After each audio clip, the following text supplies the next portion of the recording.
সমস্ত মানুষের সামনে বলল মুসা আলাইহিস সালাম আমার সাথে অন্যায় করেছে। মুসা আলাইহিস সালাম তার নবুয়তের জালাল দিয়ে মহিলাকে দ্বিতীয়বার জিজ্ঞেস করেছে, তুমি যে শব্দটা বলছো আরেকবার শব্দটা উচ্চারণ করো, কি বলতে চাইছো আবার একটু বলো। হযরত মুসা আলাইহিস সালাম কারণের কাছে দাওয়াত নিয়ে গেলেন যে দেখো তোমাকে আল্লাহ রাব্বুল আলামিন এত সম্পদ দিয়েছে, এই সম্পদগুলো আল্লাহর রাস্তায় কিছু তুমি দান করো। সে দানটার ধরনটা কি হবে? যদি তুমি চাও তাহলে তোমার সম্পদের 3 ভাগের 1 ভাগ, 3 ভাগের 1 ভাগ তুমি আল্লাহর রাস্তায় কি করবা? দান করবা। কারণ চিন্তা করলো তার 3 ভাগের 1 ভাগ দিলে পুরো বাংলাদেশ ঢেকে যাবে সম্পদে। কারণ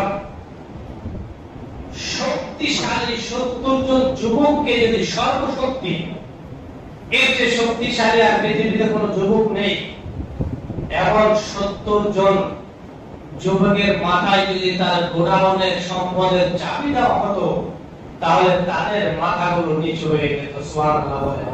তাহলে কি পরিমাণ তাকে সম্পদ দেওয়া হয়েছিল। তাফসীরের মধ্যে লেখা হয় তার সম্পদের চাবিগুলো বহন করার জন্য বিশাল একটা দলই আলাদাভাবে থাকত। চিন্তা করলে এই সম্পদের যদি 1 ভাগ দিতে যাই তাহলে তো আমার অবস্থা শেষ। তাহলে কি করা যায়? মুসা আলাইহিস সালাম তার কিভাবে ক্ষতি করা যায়, কিভাবে অপমান অপদস্থ করা যায় এই চিন্তায় লিপ্ত হয়ে গেল। চিন্তাটা কত নগণ্য, কত জঘন্য, কত অপরাধমূলক ছিল। এক মহিলাকে ভাড়া করলো যে তুমি মুসা আলাইহিস সালামের ব্যাপারে বলবা আমার সাথে অন্যায় কাজ করেছে। অন্যায় বুঝতে পারছেন তো? অন্যায় কাজ করেছে, এই কথাটা তুমি বলবা, তোমাকে আমি কিছু অর্থ দেব।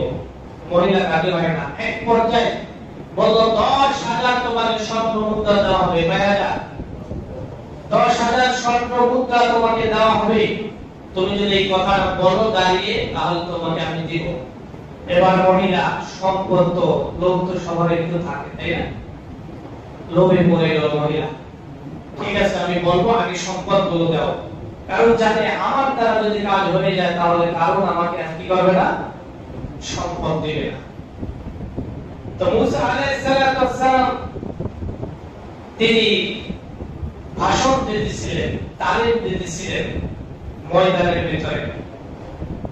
মহিলাকে এখানে ঠিক করে রেখেছে, তুমি ওই ময়দানে থাকবা এবং এই কথা তুমি জনগণের সামনে বলবা যে আমার সাথে এই অন্যায় কাজটা মুসা করেছে। ঠিক আছে, 10,000 স্বর্ণ মুদ্রা দিয়ে তাকে ওই মাঠে রাখা হলো। মুসা আলাইহিস সালাম লম্বা কাহিনী, ঘটনা সংক্ষেপ করতেছি। মুসা আলাইহিস সালাম বয়ান শেষে মুনাজাত দিবেন, দোয়া করবেন। এবার কারণ দাঁড়িয়ে বললেন যে আমার একটা প্রশ্ন আছে। কি প্রশ্ন? যদি কোনো মানুষ জিনা করে, অপরাধ করে, তাহলে তার শাস্তি কি? মুসা আলাইহিস সালাম বললেন তার শাস্তি হলো গলা পর্যন্ত মাটির ভিতরে গেড়ে তারপরে পাথর মেরে তাকে নিক্ষেপ করা হবে, রজম করা হবে। মাসালা ঠিক আছে তো? জি মাসালা ঠিক আছে। এরপর বলল সেই কাজটা যদি আপনি করেন, চিন্তা করেন কত শয়তানি, স্বীকারোক্তি দিচ্ছে মানুষের সামনে যে এই কাজটা যদি আপনার দ্বারা হয় তাহলে কি হবে? মুসা আলাইহিস সালাম বলেন দেখো, যেহেতু প্রশ্ন করছো উত্তর তো আমাকে দিতেই হয়। পৃথিবীর যারা করবে তাদের সকলের একই হুকুম, একই মাসআলা, একই বিধান শরীয়তে। এবার মহিলাকে ডাকতে বলল, মহিলা দাও। দাঁড়িয়ে বলল সমস্ত মানুষের সামনে বলল মুসা আলাইহিস সালাম আমার সাথে অন্যায় করেছে। মুসা আলাইহিস সালামের তার নবুয়তের জালাল দিয়ে দ্বিতীয়বার জিজ্ঞেস করেছে তুমি যে শব্দটা বলছো আরেকবার শব্দটা উচ্চারণ করো, কি বলতে চাইছো আবার একটু বলো। এবার মুসা আলাইহিস সালামের চেহারা এবং তার জালালিয়াত দেখে অন্তরে তার ভয় ঢুকে গেছে, আমি মিথ্যা কথা যদি বলি তাহলে আমার শেষ। আল্লাহ তাআলা তার মনের ভিতরে ভয় ঢুকিয়ে দিয়েছে। সুবহানাল্লাহ। এবার ডাকতে বলে মুসা আলাইহিস সালাম আমাকে এই যে দেখেন 10,000 স্বর্ণ মুদ্রা দিয়েছে এই কথা বলার জন্য। সুবহানাল্লাহ।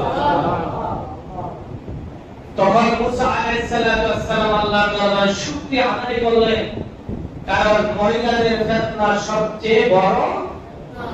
পৃথিবীতে যত জাতি ধ্বংস হয়েছে কাদের কারণে ইতিহাস জানেন? এজন্য রাসূল সাল্লাল্লাহু আলাইহি সাল্লাম বলেছেন মহিলা আকলে নাতেস বুদ্ধি কম কিন্তু চিকন বুদ্ধি। কিভাবে মানুষদেরকে পেছে ফেলাবে সেই বুদ্ধি আল্লাহ তাআলা তাদেরকে কি করেছে? দান করেছে। চিকন বুদ্ধি তাদের মাথায় খুব ভালো করে আছে। এজন্য রাসূল সাল্লাল্লাহু আলাইহি সাল্লাম হাদিস শরীফের মধ্যে বলেছেন মহিলা মানে শয়তানের জাল। কিসের জাল? শয়তানের জাল। এবং জাল ফেললে ওর ভিতরে কি পড়ে?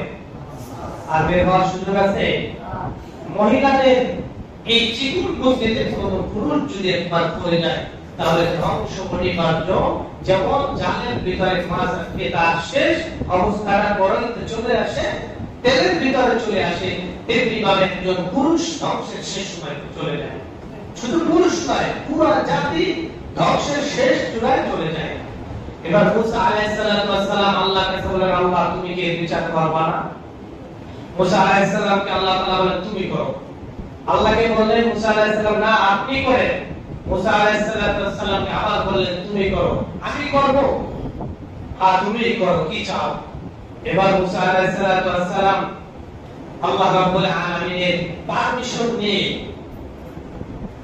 তার দিকে ইশারা করলেন, মাটিকে বললেন মাটি তাকে ঘিরে ফেলো।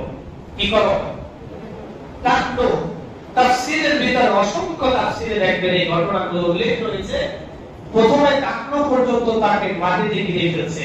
তাই টাকনোর ভিতর টাকনো পর্যন্ত যদি মাটির ভিতরে ঘিরে যায় তাহলে তো শক্তিতে আসা সম্ভব। সম্ভব না? মাটি হলে তো সম্ভব, শক্তিতে তো সম্ভব। কিন্তু এটা তো মাটি না, কার বিধান ছিল? কার হুকুম ছিল?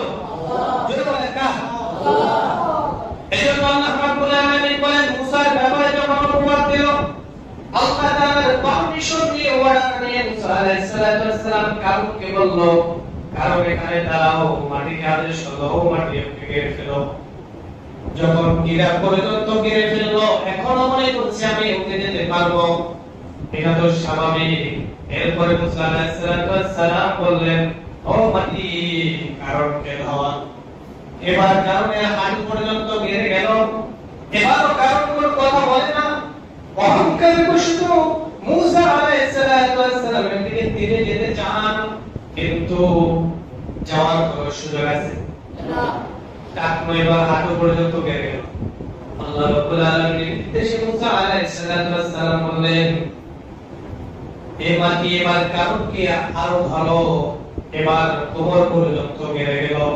কোমর পর্যন্ত যখন কারণের মাটির ভিতরে চলে গেল এখন চিন্তা করলো হায় এখান থেকে আর উঠতে পারবো না। এবার মাপ চাওয়া শুরু করলো, কান্নাকাটি শুরু করলো। মুসা আলাইহিস সালামের এমনিতেই রাগী, সমস্ত নবীদের মধ্যে মুসা আলাইহিস সালাম রাগ বেশি ছিল না কম ছিল? সবচেয়ে বেশি রাগান্বিত, সবচেয়ে রাগী নবী ছিলেন হযরত মুসা আলাইহিস সালাম। এত বড় অপমান, অপদস্থ হাজার হাজার মানুষের সামনে এত বড় একটা অপমান দিল। আল্লাহ তাআলা বলেন পৃথিবীর যত নবী রাসূলদেরকে আমি গ্রহণ করেছি সমস্ত নবী রাসূলদেরকে পুত ও পবিত্র রেখেছি। সুবহানাল্লাহ। কোন নবীদের দ্বারা গুনাহ হয় নাই। যেটা তো দূরের কথা নয়, তো দূরের কথা একটা মাকরু কাজ আমি আল্লাহ রাব্বুল আলামিন কোন নবী রাসূলদের পয়গম্বর আলাইহিস সালামদেরকে করেন নাই। সেই নবীর ব্যাপারে এত জঘন্য একটি অপবাদ দেওয়া হলো, মুসা আলাইহিস সালাম তার কান্নায় তার কিছু আসে যায় না। এবার মুসা আলাইহিস সালাম বললেন আবার ধর। গলা পর্যন্ত বুক পর্যন্ত ঘেরে গেল। এবার কান্না এত পরিমাণ তার চতুর সাইডের মাটিগুলো চোখের পানিতে ভিজে গেল। আল্লাহ রাব্বুল আলামিন মুসাকে ডাকতে বললেন, ও মুসা, এত কান্নার পরেও তোমার অন্তর নরম হয় না, কিন্তু আমি আল্লাহ রাব্বুল আলামিনের কাছে যদি এই কান্নাটা কাঁদতো, আমি আল্লাহ রাব্বুল আলামিন তোমাকে maaf করে দিতাম। আল্লাহ রাব্বুল আলামিন বলেন, মুসাকে মুসা maaf করা যায় না। আল্লাহ রাব্বুল আলামিনকে মুসা আলাইহিস সালাম বলেন, রব্বুল আলামিন এটা কি আপনার অর্ডার নাকি সুপারিশ? কথা বুঝেন, অর্ডার না সুপারিশ। কারণ কেউ কারো কাছে সুপারিশ করলে না মানলে এটা বেয়াদবি হয় না, হয় নাকি? কিন্তু অর্ডার করলে, অর্ডার না মানলে সেটা কি হয়? বেয়াদবি হয়। মুসা আলাইহিস সালামকে বলেন, আল্লাহ আপনার কি অর্ডার নাকি সুপারিশ? না মুসা, এটা সুপারিশ অর্ডার করি নাই। এবার বলেন, না রব্বুল আলামিন, আমি তাকে ক্ষমা করব না। এত জঘন্য একটা ভগবান, যদি আপনি এই মহিলার জবান থেকে এই কথাটা বের না করতেন, তাহলে আমার অবস্থা আপনার অবস্থা কি হতো? হ্যাঁ,